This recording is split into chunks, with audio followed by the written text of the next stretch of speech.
Assalamualaikum warahmatullahi wabarakatuh. Selamat datang di Fiska Eksperimen 1 dengan topik difraksi celah tunggal dan celah ganda.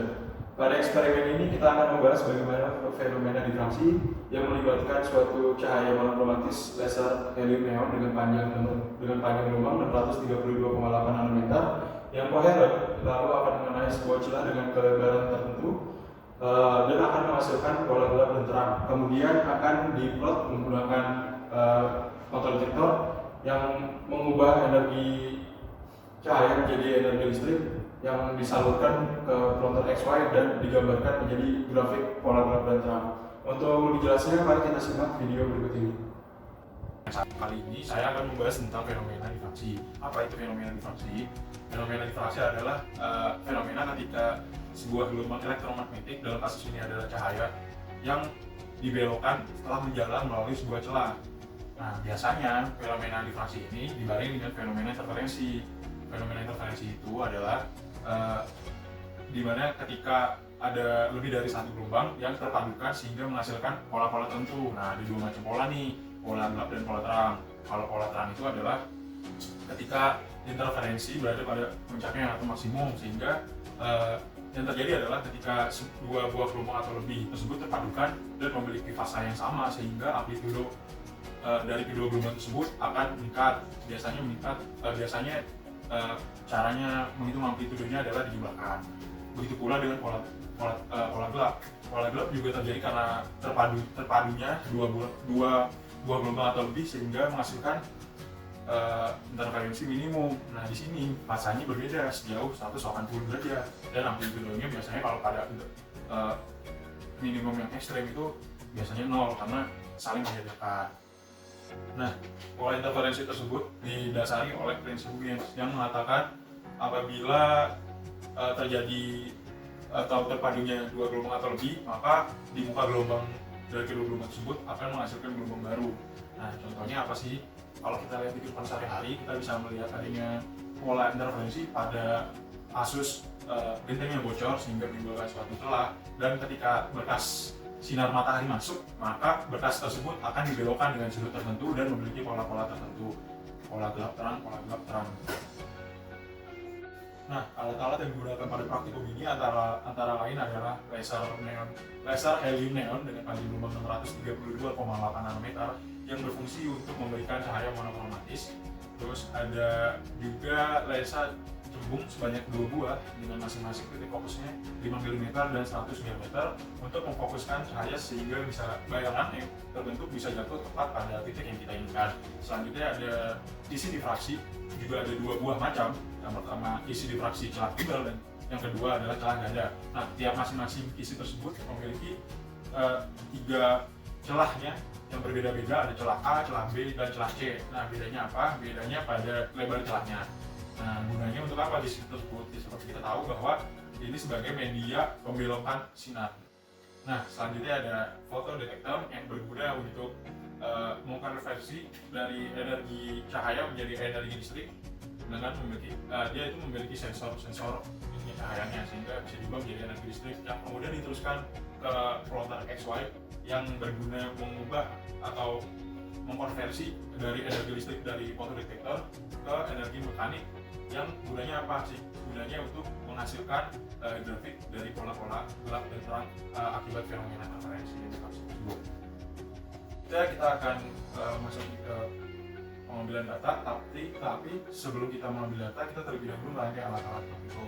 Nah, yang pertama ditempatkan adalah sumber cahaya sinar laser neon. Kenapa digunakan laser? Karena laser itu memiliki sifat yang pertama itu monokromatis. Monokromatis berarti memiliki hanya satu panjang gelombang, terus kemudian ada koheren.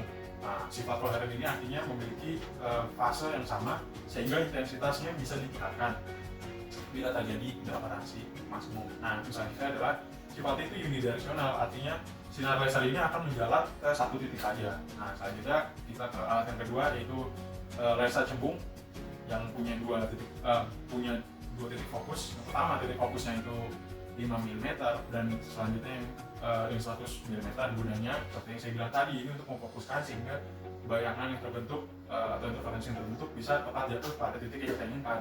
Nah, selanjutnya ada kisi ya sebagai media difraksi untuk membelokkan cahaya sehingga menimbulkan pola-pola tertentu. Nah, nanti kisi ini kita ganti setelah kita melakukan pengambilan data.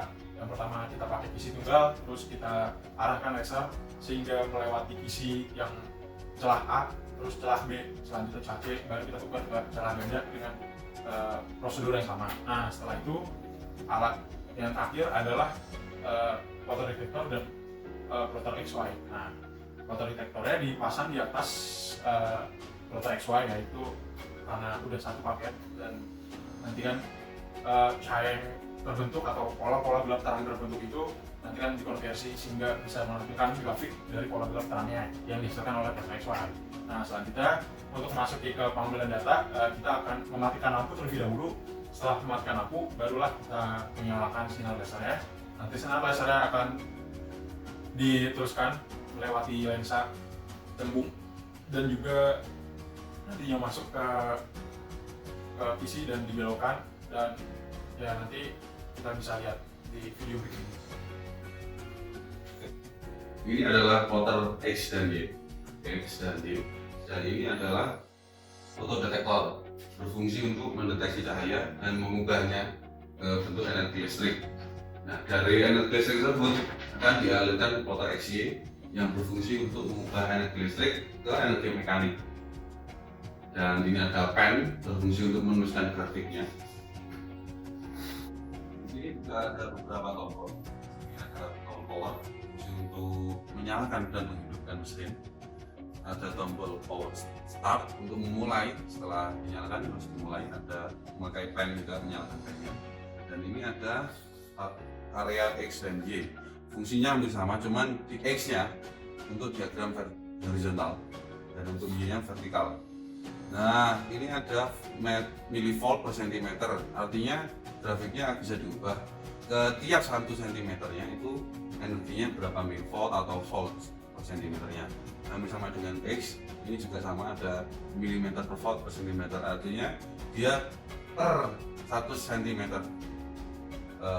grafiknya itu bernilai 1 volt atau milivolt. Ya.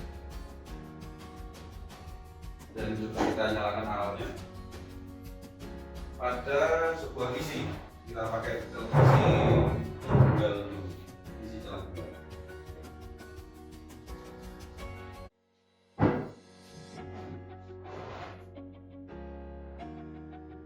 Nah, kita bisa lihat bagaimana ada pola terang, ada pola gelap, ada pola terang lagi. Yang paling tengah di sini adalah pola paling terang, interferensi maksimum. Yang ini interferensi efektif, dan seterusnya ada pola terang. Selanjutnya kita coba rangkai alat seperti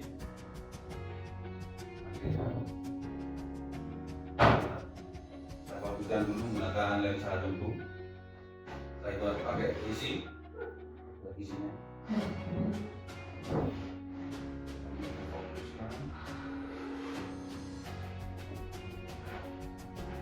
Kita paskan dulu. Nah, setelah itu, setelah semua rangkaian alat terpasang dan kira-kira lasernya sudah sesuai pas di fotodetektor atau ketinggiannya sama dan berada di tengah-tengah ini, kita matikan lampu, kita ambil. Nah, setelah semua terpasang, kita nyalakan tombol powernya di plotter, terus kita pakai tombol start. Nah, setelah ini sambil kita tunggu bagaimana grafik yang terlihat setelah kita melakukan plotting. Sudah selesai? Oke. Nah, ini saya ini nyalakan lampu lagi. Ada interferensi maksimum di sini, dan di sini ada sedikit di sini cahaya, tapi tidak terlalu terang, makanya grafiknya agak naik. Nah, selanjutnya kita akan membaca grafik yang dihasilkan oleh plotter XY.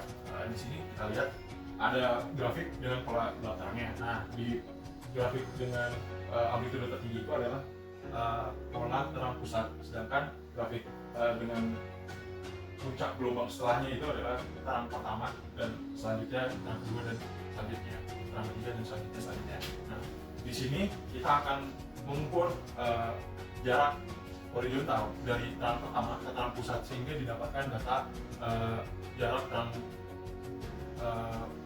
pertama ke terang pusat. Selanjutnya kita akan sama halnya ke terang kedua diukur ke terang pusat, nah sehingga dihasilkan data jarak antara pola terang kedua ke terang pusat dan seterusnya dan seterusnya.